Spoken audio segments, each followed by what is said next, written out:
beautiful people. My name is Brenda Davies. I'm the creator and host of In the Gray. And if you caught last week's episode, this was a conversation between myself, one of my dear friends, Lauren Schweitzer, and Margot Brooke.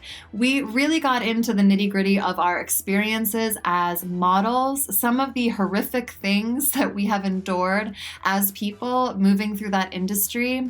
And this ties beautifully into today's conversation with Sara Ziff. Sara Ziff is the founder and executive director of the Model Alliance, a nonprofit research, policy, and advocacy organization for fashion workers. Sara is a native New Yorker and longtime model, and she received her BA from Columbia University and her MBA from Harvard Kennedy School of Government. Sara Ziff is a truly impressive person because after 15 years in the modeling industry myself, I noticed so many of the atrocities and injustices, so many ways that people were not treated with human dignity or human rights or labor rights. I always thought someone needs to come in here and do something, and Sara Ziff is the one that created this organization that aims to really amend all of these situations. So I really hope you enjoy this conversation today, and if you missed last week's episode, go and check that out as well. And that's it. I love you all so much. Everyone in this room, as leaders of this industry, you have the power to make things right. Not in a few years, but right now. Tarana Burke's Me Too movement went viral 4 years ago. And although there's been some progress, the fashion industry still has a very long way to go. All right. The first thing I would like to tell you is that you are my all-time favorite Delia's model. Oh, God. I used to be funny. That's like, of all of the campaigns and shows that I did, that is the one that haunts me. Although, hey, I'll take it as a compliment. Why does it haunt you? You were haunting me. I was like in my bedroom at 14 years old. Like, if only I could be this girl. She's so beautiful. She has it all. Look at her outfits. Those bucket hats. I mean, hey, yeah. No, I also feel like Delia's is coming back. Like now I'm realizing that I'm old because some of the Delia's catalogs are now like inspiration for people in an ironic way. I know. I mean, to your point, I basically dress my son like he's in Adelia's catalog. So there you go. How old is your son? He's 2. Oh, wow. I have a 1.5-year-old. Oh, yeah. Are you tired? Always. Yeah. Yeah. It's really a lot. And everyone said that, but until you go through it, it's, I don't think you fully appreciate how consuming it is. Yeah. It's the sleep deprivation for me, really. Do you still not sleep? Well, he wakes me up at least 1 to 2 times at night. And I think just the constant interruption is like enough to kind of like put you in a tizzy the rest of the day. Yeah. I've been lucky with her sleeping through the night, but yeah, it's just, I think part of it is when you're working full time. And also like, for me, the work that I'm doing is that it itself is all consuming, you know, it's not like you just kind of clock in and out. I feel like it's like work that I'm passionate about. And so then on top of that, being a parent and wanting to be really present it's so much work. I'm not complaining. It's just like a new reality that I'm still finding my footing on. Yeah, I relate completely. I'm sure a lot of working parents feel absolutely the same way. Yes. So, okay, I would like to start at the top, hoping that's not mundane for you to just go through the story again.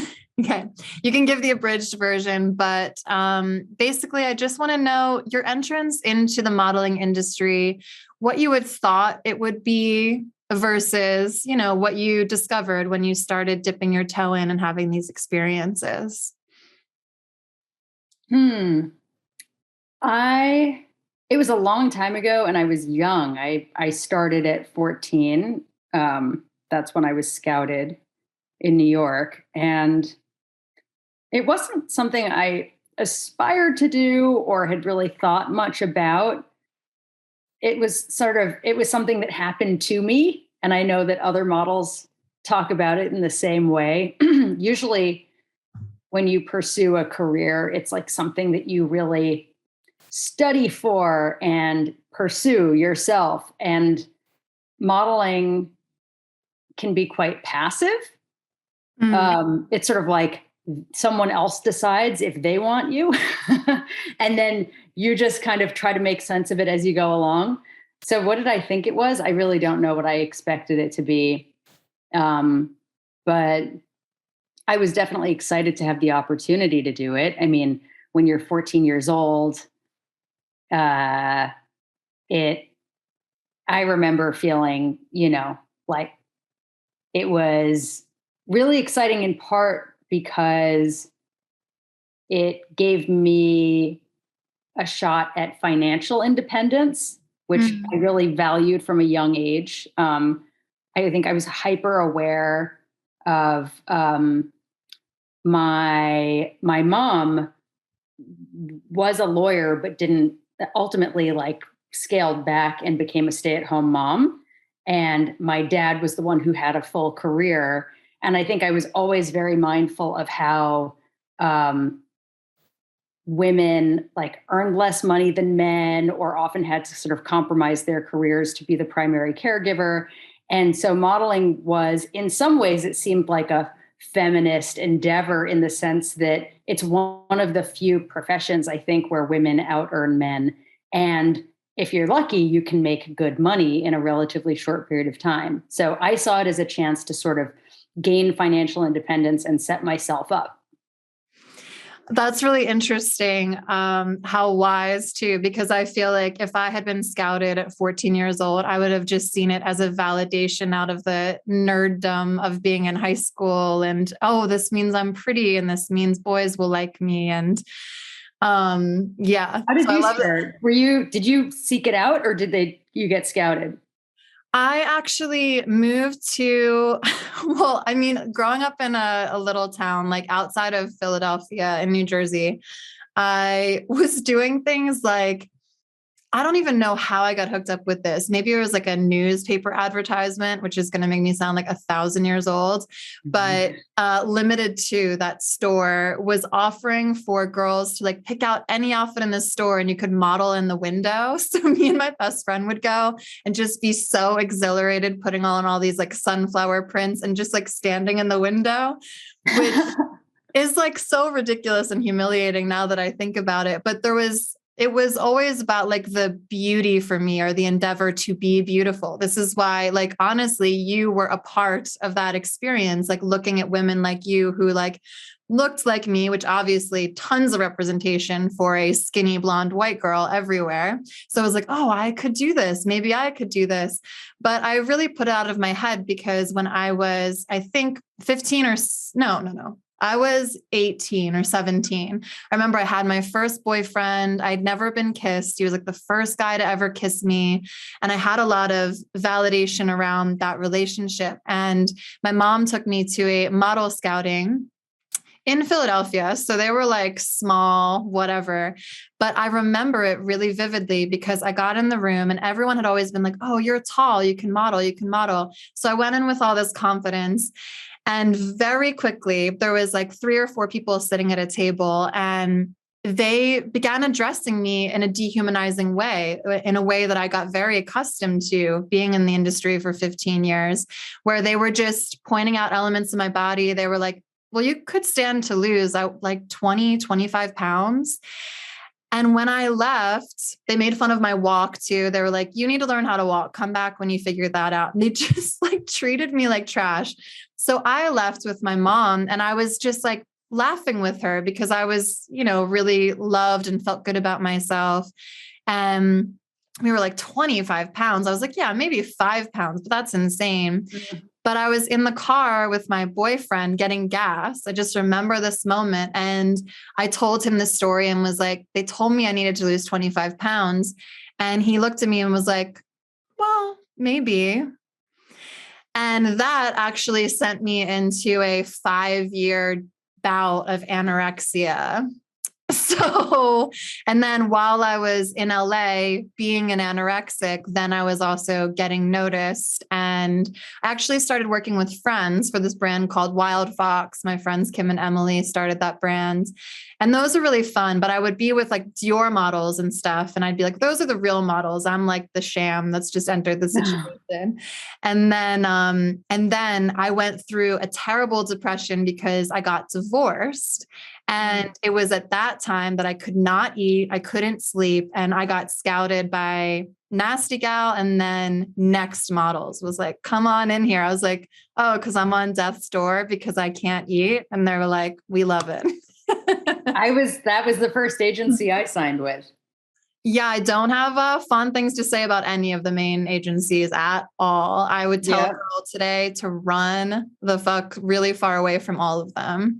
Yep. I'm a big believer too, that there's not some like nefarious organization or group of people like putting their fingers together, like, haha, we're going to destroy these young people. It's full of like good people, people with bad intentions, people with fine intentions, people just trying to survive and feed their families. So I think it's interesting with someone like you doing this advocacy work to be like, this is an industry. This is a model that we're up against. This is labor laws we're up against. It's not like coming for specific individuals, which the Me Too movement did, but like there's so much more work to do. Yep. Well, how are you scouted now that you've heard my whole story? How did I start? Yeah. I was in ninth grade, I guess. Yeah, I was walking home from school. I went to Bronx Science and I got out of the subway, I think at 14th Street at Union Square. And then I was walking down University Place and got scouted by a woman who was pushing a kid in a stroller.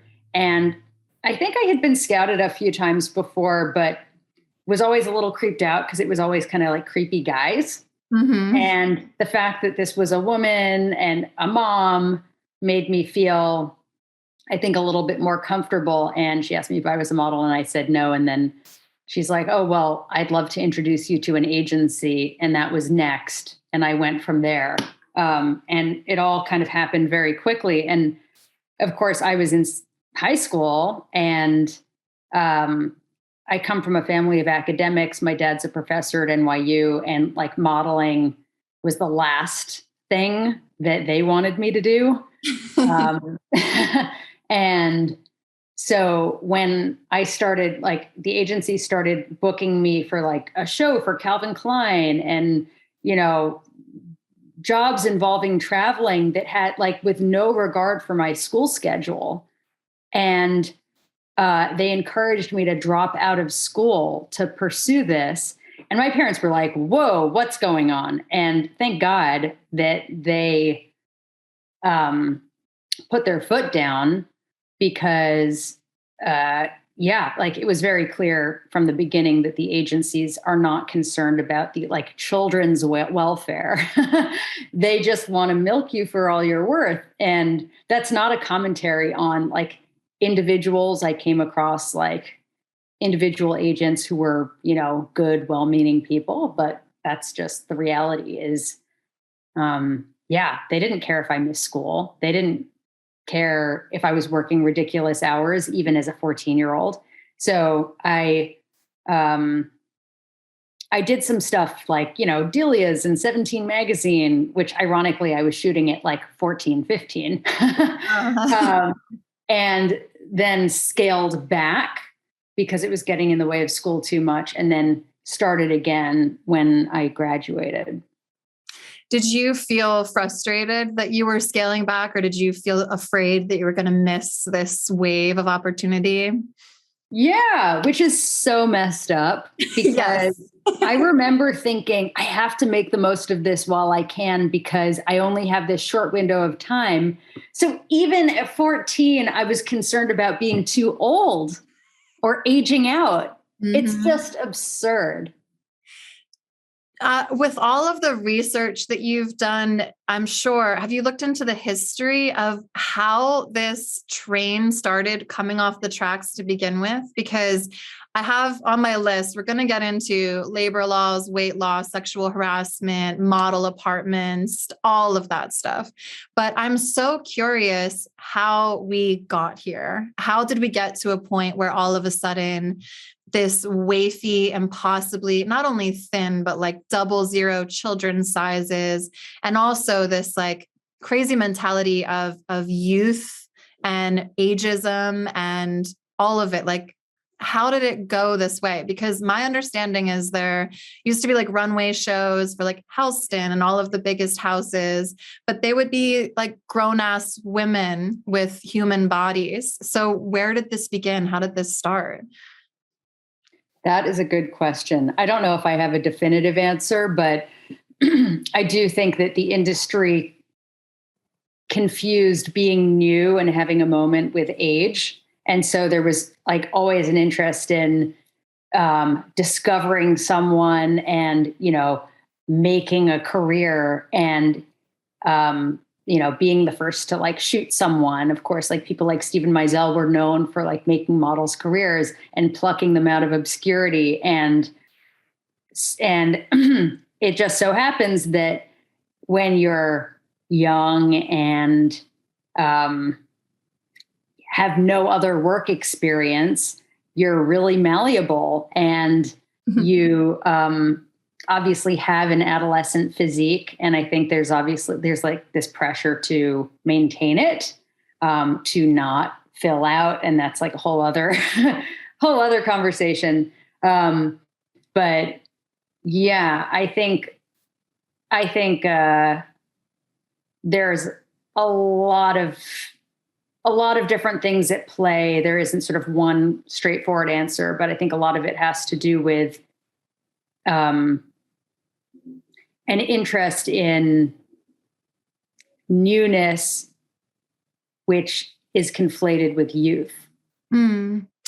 Yeah, that makes sense to me. And I love all of the forward momentum and change that we're seeing in the industry now, especially as it pertains to inclusivity and body inclusivity and all of that, even though I also think it's still so far to go. And I still don't like that there's an industry that is telling us what beauty is and what those standards are. I don't think that this industry should have the power that it does in that way.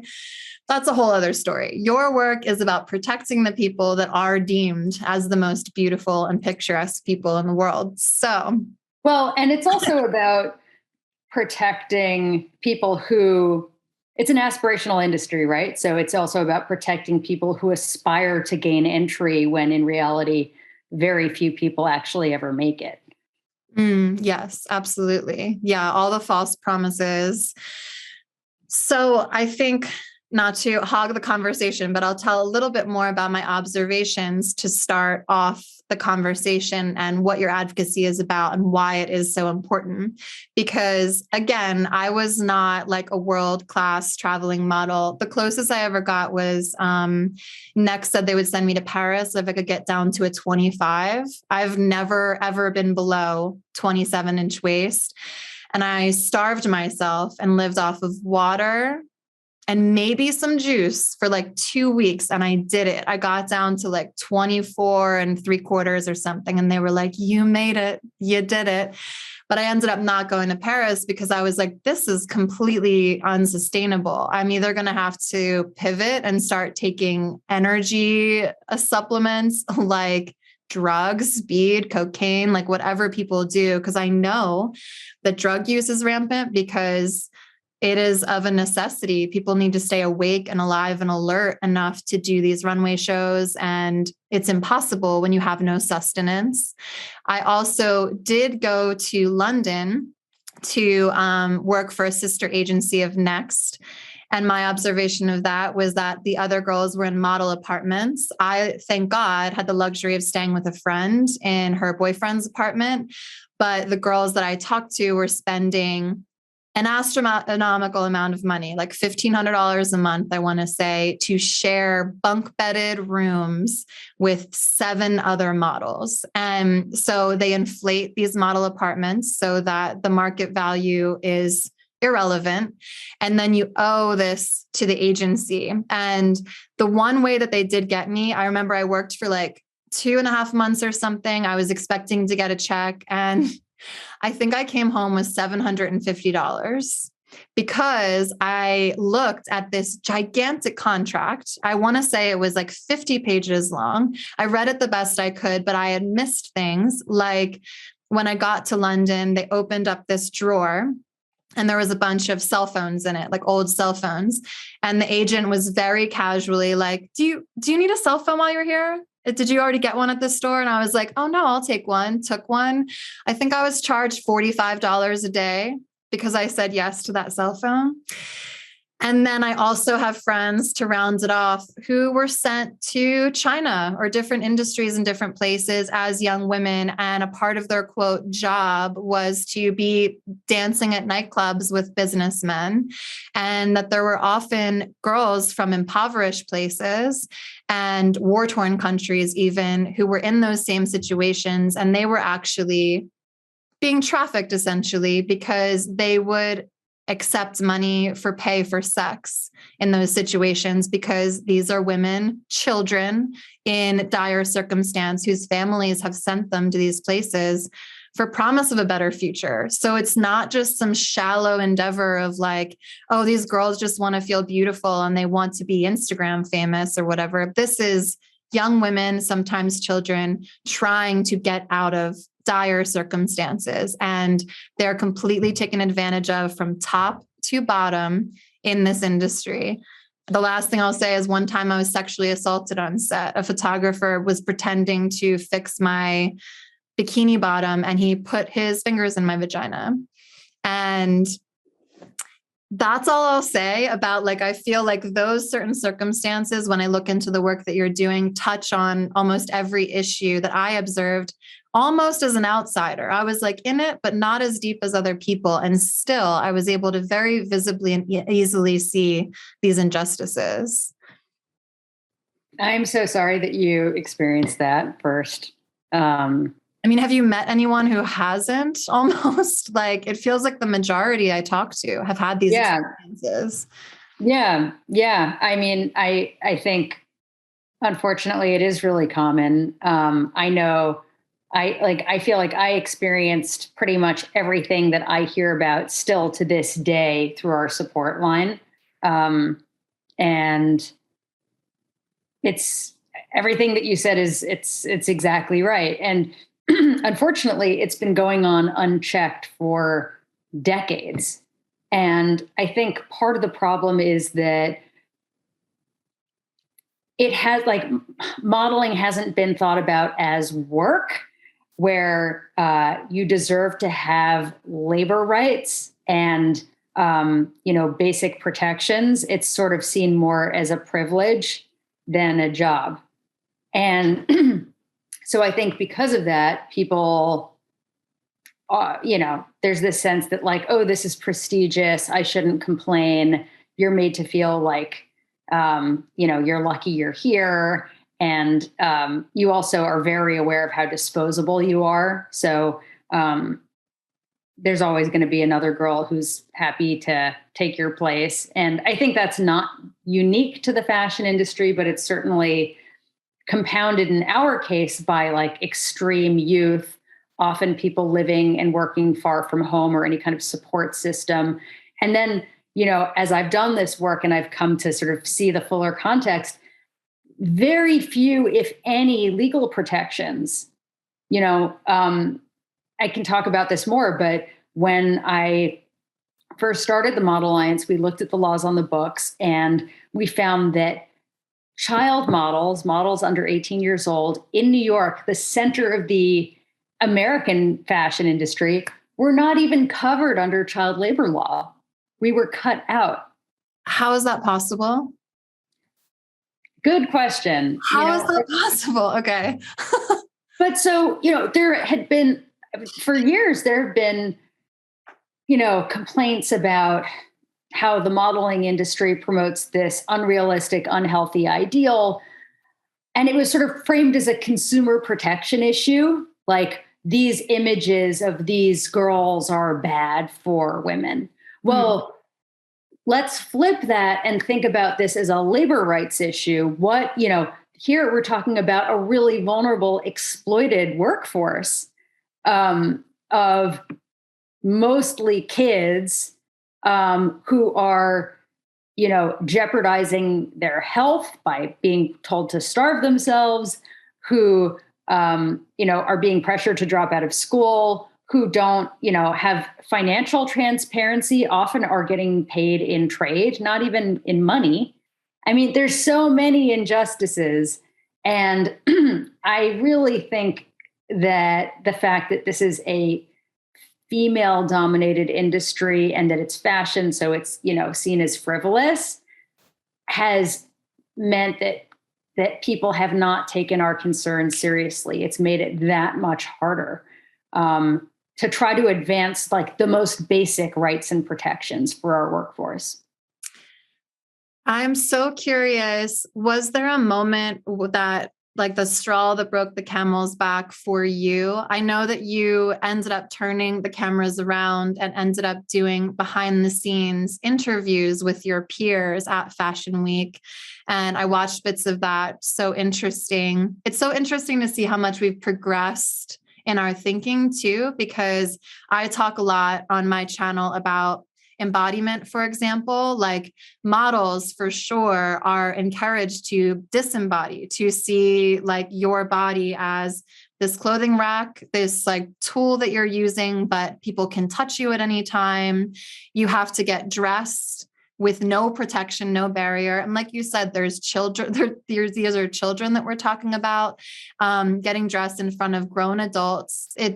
The predators are everywhere. I've even watched like interviews with male models who've had their faces obscured because of the shame that comes along with like male sexual assault. But there are a lot of predators that are able to thrive in this industry because of this lack of protection. So all of that said, I'm like, when I was watching pieces of your documentary with all of these supermodels that I adore and that I grew up with, it was interesting to see that they had no like true recognition, at least verbally, that they were expressing to you of the autonomy that they are allowed to have. It was like, this has already been forfeited long ago. Like, we stepped into this industry. This is what we're doing. So I'm just curious if there was a moment where you were like, wait, this is really too much, or this has gone too far. Was there something in the documentary process where you realized that you had to stand up and say something? Well, the documentary, in some ways, I'm embarrassed by Why? the documentary because I started shooting it with my then boyfriend, who is a filmmaker, when I was 18 years old. So this is like a lifetime ago. It feels like a time capsule. And I wasn't looking to make an expose. I just got in the habit with him of, like filming my life, and along the way was sort of trying to make sense of my experience. And this was around the same time that America's Next Top Model came out. And it was the sort of Hollywood version. It had nothing to do with the realities of working in the industry. And from there, we kind of thought maybe this would be interesting to other people. And so we expanded the pool of footage by giving cameras to friends of mine who are models and doing interviews. And I have to say, like, some of the most compelling and disturbing footage was cut at the last minute because people got cold feet. So that was really, that was tough because, as a filmmaker, you want to tell the best story and you want people to really sort of understand people's experiences. But you don't want to sort of further exploitation by telling stories that people are not comfortable sharing. Yeah. So I erred on the side of friendship. And so when the film came out, there were some, like the New York Times film review was awful. It was sort of like, oh, like pretty girls complaining, like, what do you have to complain about? Play me the tiniest violin. This is really like not that bad. And there's nothing revelatory about this. The reception was quite mixed, and it was just frustrating because it was really like it was like the tip of the iceberg. And I actually also I didn't have enough perspective to really examine my own experience. So in some ways it helped me gain perspective and get to where I am now, and also gave me the platform to speak out and form the Model Alliance. I followed recently Emily Ratajkowski's sort of press around her book, and she talked about it. It struck me that she was talking about her book somewhat in the same way. She wasn't saying like, these are my sort of fully formed, crystallized ideas on the industry or whatever. It's sort of a way for me to make sense of my experience. And I feel the same way about that film at the time. Yeah, I feel like I gave you like a rambling thought because I was trying to be, trying not to sound offensive in any way, because to me, what you created in that moment was all that a person could create in that moment, because there were so few awakenings in ourselves, in our society, in our culture to even understand what was wrong. Like it was such a limited view, but you were doing your best. And I think for me, the bird's eye view of watching it is the visibility of all those blind spots. I think as a historical piece, it's interesting to have sitting there to be like, look how blind we were to these things. I don't remember who it was. It was like a fashion editor dude. And you were like asking, do you think children need to have not protection on set, but need to have their parents or people there?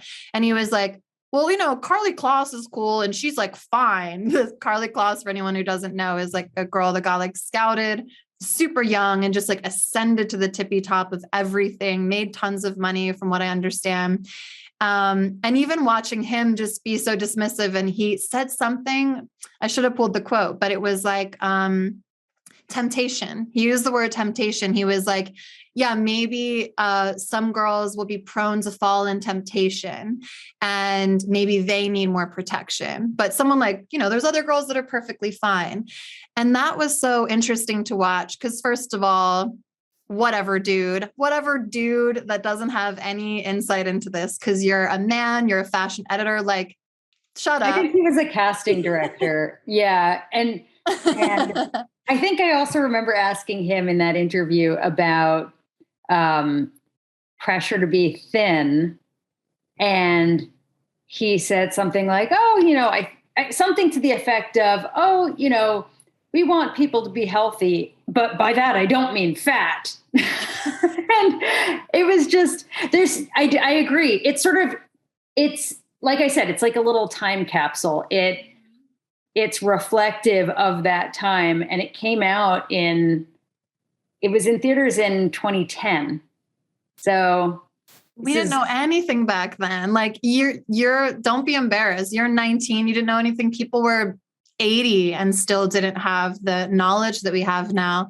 And that's why I brought up the piece of embodiment and everything. Cause I think, I just thought it was really interesting to hear the word temptation used in that guy's sentiment, because the implication there is that you are responsible for holding on to whatever morality is. Like, and this was not said. This was just my understanding of what was implied with the word temptation, that to not, quote, fall into drugs or come into the temptation of like doing nudity you're not comfortable with or whatever, like you have to have enough wherewithal within yourself to make those decisions. And Kornikova, or one of the women you were talking to, was kind of saying the same thing, like that it takes a while for you to learn how to advocate for yourself. And again, 2010, you said, people weren't using the words even advocate for yourself. But all of that said, there was so little understanding on, first of all, we're taking children. We have so many power dynamics at play. We have these famous photographers that could make or break your entire career. And then you, as a 14 to 21-year-old, are supposed to have the wherewithal to, quote, not fall into temptation and be able to stand up to the man and be like, no, I'm not going to take my top off. That was not an option. Am I correct, Sara? Yeah, no, absolutely. It was all about individual personal responsibility without any recognition for how these are entrenched systemic abuses with massive power imbalances at play. Yes, yes. And today's video is sponsored by Paleo Valley. So we all know that vitamin C is known for its ability to support a strong immune system. But what you may not know is that humans are one of the only mammals that don't make our own vitamin C, meaning that it's vital we get this from our diet. With the nutritional content of our food rapidly declining, it's essential we find a better way to get adequate nutrients, particularly vitamin C. And taking Paleo Valley Essential C Complex is the perfect way to do that. Also, beyond the support for your immune system, studies have shown that vitamin C can elevate your mood and lower the stress hormone cortisol to achieve better sleep. So head over to paleovalley.com/godisgray and use offer code Brenda to get 15% off your first order today. So that kind of brings me back to, then you do this documentary, it has mixed reviews. Did that break your heart? Was that hard to know that you had more information that you were holding on to and that was missed in the documentary? Yeah, at the time it was really crushing. Yeah. I didn't even go to our premiere in LA because of the initial reception of the film. And I also it was really tough because I was still working. I was, making good money. I was putting myself through college. I, don't come from like a wealthy family. I have been basically financially independent since I was 18. And so it was like speaking out, even though it felt like just the tip of the iceberg, speaking out and then being painted as this whistleblower had a big impact on my career at the time. And pretty much overnight, I stopped working. I had to take out student loans. I had to sell my house. It really had a big impact. And so to sort of put yourself out there, start to call out abuse in the industry when nobody was talking about it. There was no culture of activism at all. And then to be sort of criticized by the elites who were oh, what is she complaining about? And then to also get feel well, I'm biting the hand that feeds me, and to have my livelihood totally jeopardized. It was a really tough place to be. Yeah. So I don't know. I think it forced me to have to work really hard to help people understand how this was not just about me. This is a system of abuse. And the one thing that was good was the film became kind of an organizing tool. Models would come to me during screenings and, they'd have tears in their eyes, and it would really resonate with them. And so it started a conversation, and it did give me this platform to speak out, but it was kind of imperfect and whatever. It made me feel I don't want to just expose abuses. I really want to try to make the industry better. And I don't think the industry is all bad, but I think there are a lot of problems. And if we can start to think about these as labor rights issues, then it's actionable. Then there's something that we can do. And then, that became the next 10 years of my life. Yes, something that people may not understand is you began the Model Alliance in 2012. So, to your own point, it sounds like the documentary was your exploration of trying to be like, look what's wrong. And I can understand like all of the hope because the videos I do like that too. Sometimes I think I can make one video and be like, and then the world will change. Advocacy does not work like that. You're 10 years in and you're just now, I think, introducing the Fashion Workers Act and these sorts of things. So, how did it move from documentary, losing work, being ostracized or judged by people that are elite in the industry to being like, oh, okay, now this is how I can make an actionable change and start this alliance? Yeah. Well, that was like the sort of chronology of events. And there was no playbook to follow. It was really an experiment. I was just sort of trying to figure it out as I went along. And I approached established unions and asked if they would extend models membership. And basically, long story short, was because we're generally considered independent contractors under federal law in the US, we're not able to unionize. And so I had to think about an alternative approach. And so for me, this was not just about trying to improve the modeling industry. It was about creating a new labor rights framework for a global industry that depends on, freelance workers who are highly mobile. You're in New York one day, Paris the next, Milan. It's not like the world of work of like our parents' generation. And so for me, it was like, I wanted to fight these injustices, but it was also sort of interesting as an intellectual exercise to try to wrap my head around a newfangled approach to, advancing labor rights.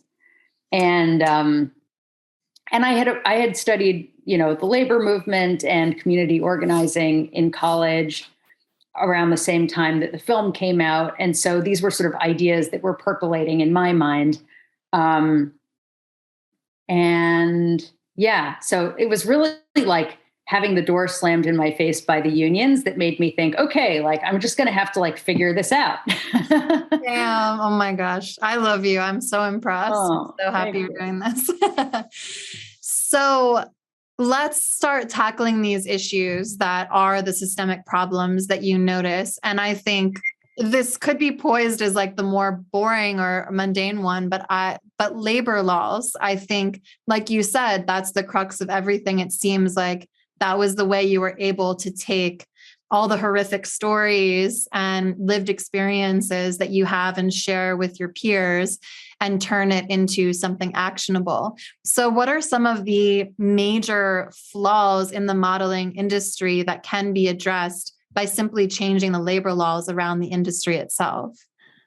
Yeah. Well, so I mentioned our first piece of legislation was the Child Model Act. We looked at the laws on the books and we found that kids, models under 18 were not even covered under New York labor law. And so that was, legal research that I did with basically a team of volunteers. A lot of the Model Alliance's work for many years was like purely volunteer based. I think people assume that we, have all this infrastructure, but that certainly wasn't the case at the beginning. And yeah, we introduced the Child Model Act, which basically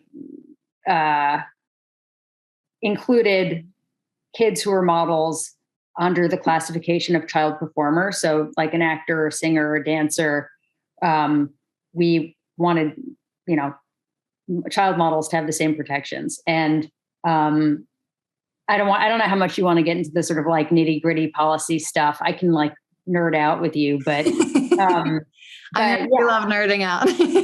Well, I mean, also I think one thing that's interesting is that it effectively made it more difficult to hire minors to work as models. And I think an indirect consequence of that was that clients decided to try to hire 18 and up just because it was easier. They didn't have to go through all that paperwork of having a certificate of eligibility and,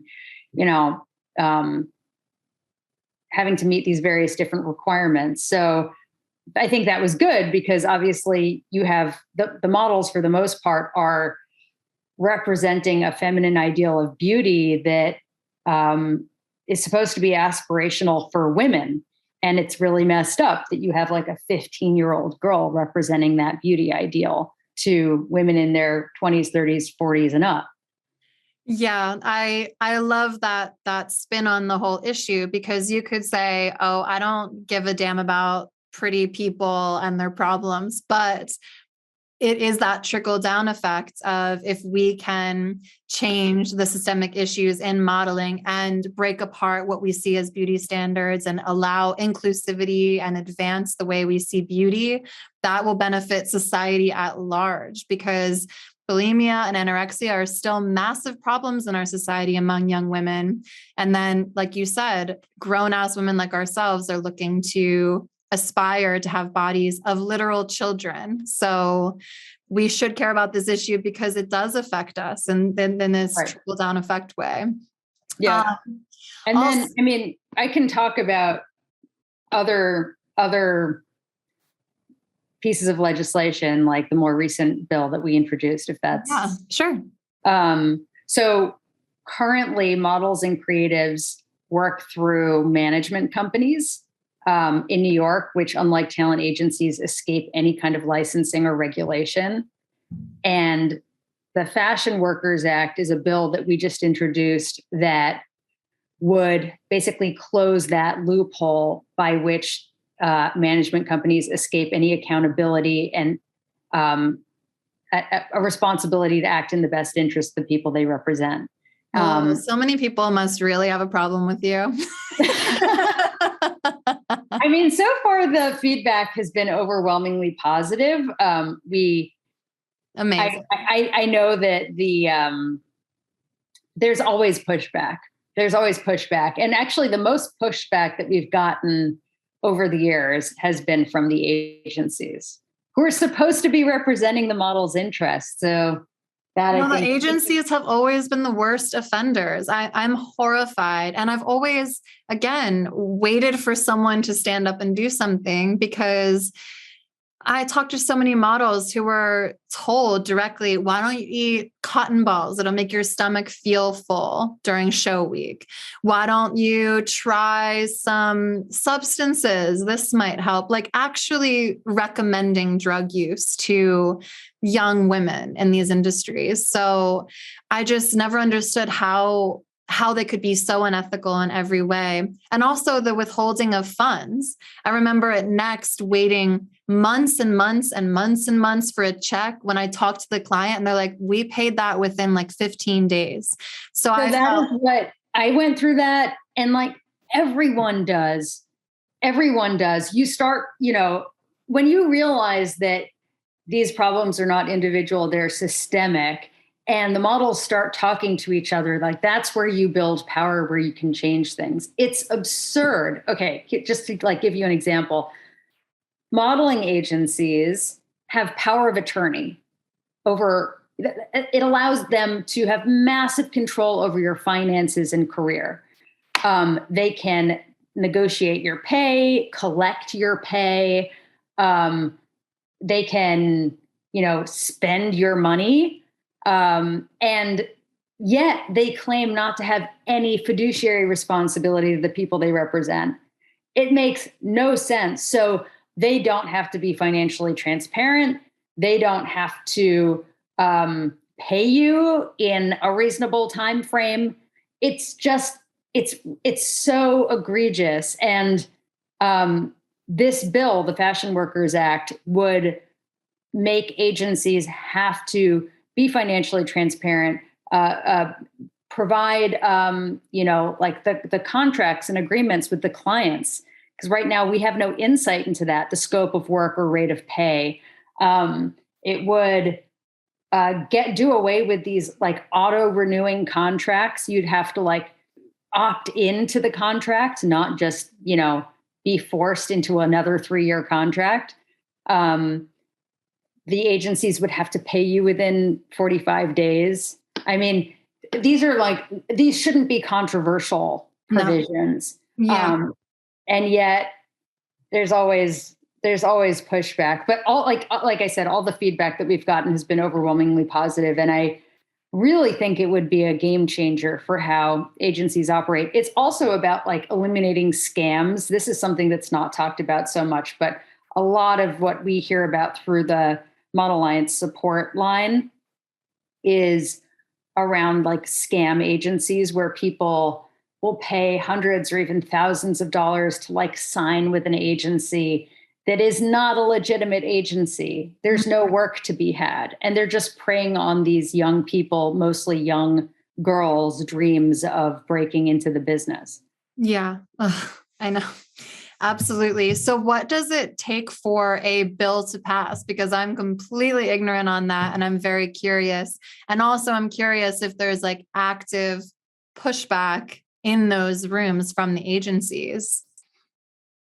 Yeah. I mean, it's what goes into it is basically raising awareness and pressure for lawmakers to pass the bill. It's often, it's not going to be most people's priority in Albany to protect models and creatives, but we think that we deserve to be treated fairly, just like anyone else who works for a living.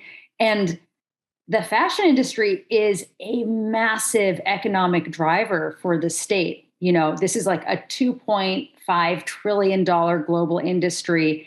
Just like guess, how much do you think New York Fashion Week generates for in terms of income every year?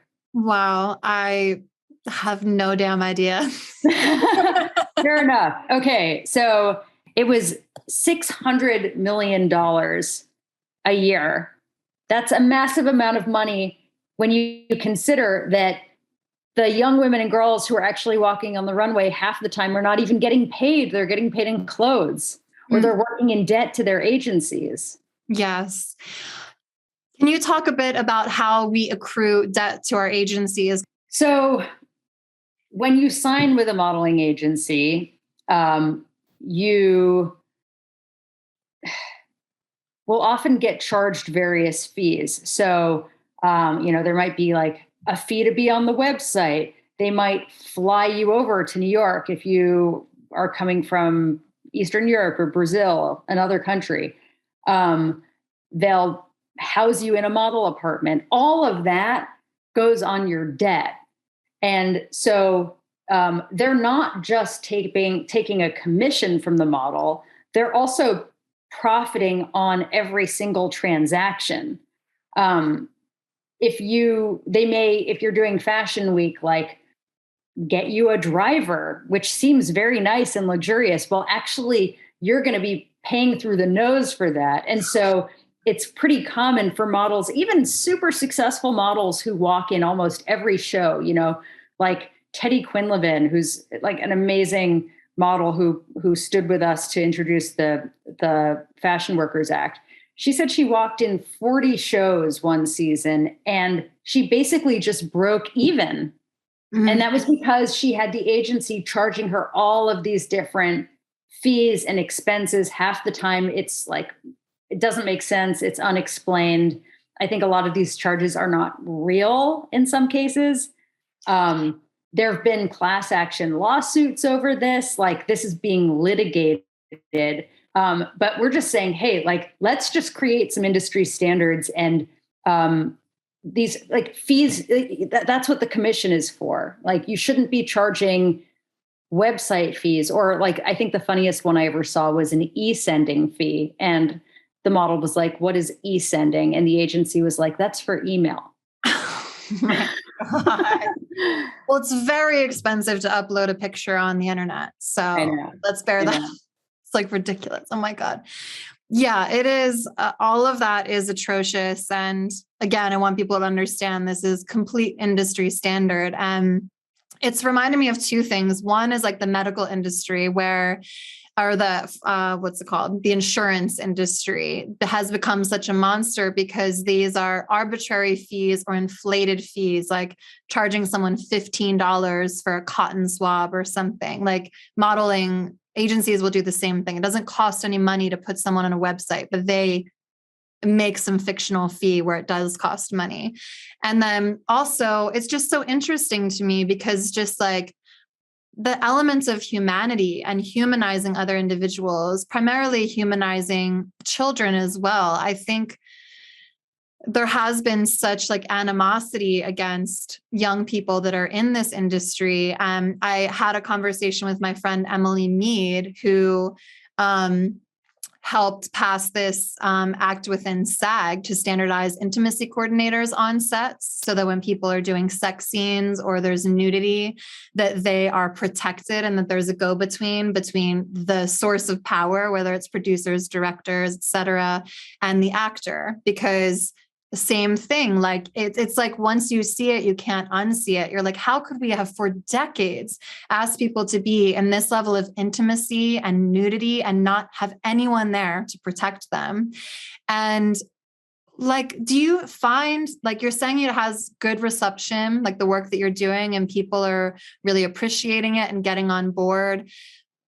I just think it's just interesting on a human level to wonder and be curious about like why it has been so hard to get people to just humanize a model and recognize her rights as an individual. Like, I don't know why an agency would be so committed to deeply abusing these young women and wanting their bodies to be frail, wanting them to be on death's door, wanting them to be on drugs. Like, that sentiment of like woo-woo culture of like, we're not healed until all of us are healed. Like, why do you want an entire agency of clients who are in pain, who are afraid, who have to advocate for themselves, who are on death's door? Like, who does that serve? But I don't know. I wonder what your observation of that has been. Like, when people do buck up against it, it's why. Yeah. Yeah. I think it's all about having a very myopic view. You know, I think part of what's dehumanizing is that you're talking about a very superficial industry where designers, casting directors, agents are looking at you in terms of like the seams of your clothes. They're looking at you as like a coat hanger or a clothes hanger. And there's such an intense focus on that that it's like to the exclusion of your humanity, your mental health, your well-being. And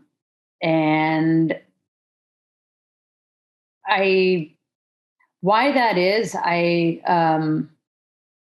don't know. I like to think that people are not like inherently bad. It is shocking though, how that has become so normalized. And how people don't see their role in perpetuating it. Yeah. Well, this is why laws are so important and what you're doing is so important, because we can't change the way, like we can't advocate forever and get to pull on people's heartstrings and compel them to pay fairly or to not withhold funds. You have to just be like, sorry, it's a law. You just got to do it.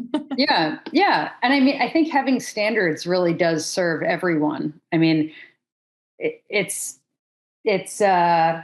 shouldn't be controversial, whatever. We'll see.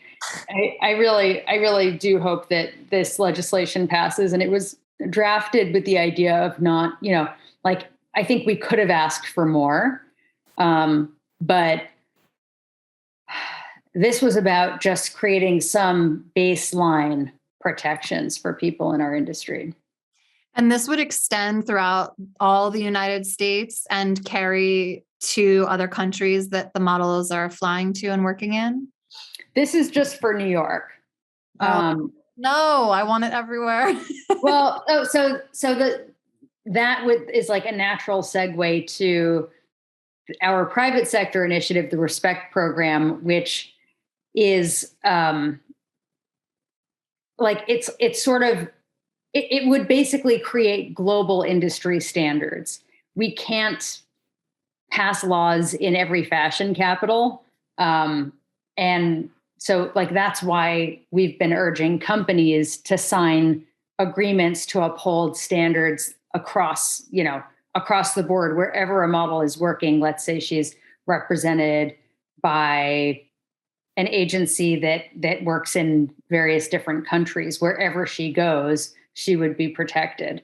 And that has been slower moving. It's just, it's a process to get companies to see how it's in their interests to do this, because generally companies just don't like regulation. And it's not until the workers demand better and like put pressure on companies to do better in a meaningful way that we're going to see, lasting, widespread change. It's not up to any one person or organization. And if there's like anything I could try to like underscore, it's that this requires people power. It requires like all of us coming together, and it also requires resources. Frankly, like this work doesn't just sort of like happen without people having the capacity to work on legislation and pick up the phone to answer the support line and do the research that allows us to use an evidence-based approach for advocacy work. There's a lot of work that goes on behind the scenes. We are a small organization. We're a staff of 2. Wow. And yeah, so it's definitely something where, it requires people to like step up and pitch in and play an active role. I think to wrap it up, my last points of concern are with weight and health, which would extend into mental health, I would argue, but absolutely physical health, because that's the most apparent one that is so destructive in this industry. And then sexual harassment and being sent to photographers' homes. Like you brought up Emily Ratajkowski, I read her book, where she was just sent to this photographer's home and she is given the stamp of approval from her agency, like this guy's important, he's legit, so that by the time she's drunk on wine and laying on his bed and uncomfortable and naked, it's like the wheels have fallen off the tracks before she even got on the train. So what is being done to address that? Does the bill also address any of those issues? And yeah, if not, like, how do we begin conquering that element of it? Yeah. Yeah. So the Fashion Workers Act would require agencies to look into health and safety on set. And certainly that kind of thing would be covered by the bill. And it requires agencies to register every year. And there's also a complaint mechanism to the Department of Labor. So like an agency would have to be in good standing to be able to operate. Hell yeah. Oh, yeah. Okay, great. Yeah.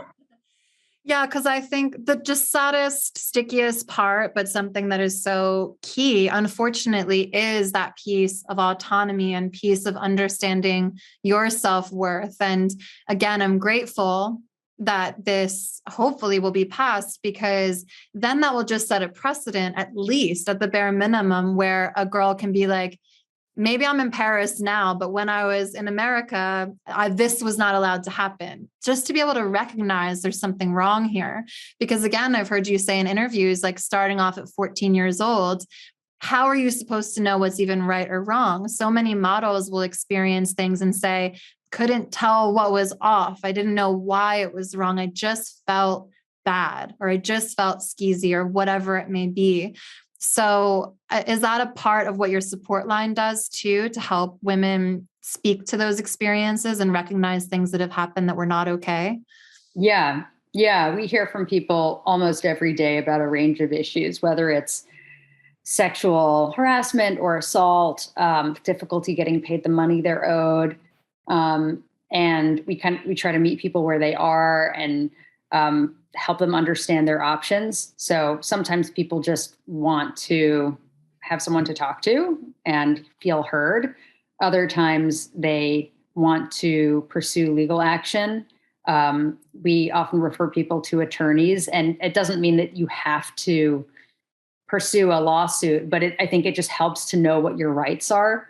And then we also connect people with trusted journalists. So, a lot of the reporting on kind of any human rights issues in the fashion industry is actually informed by us.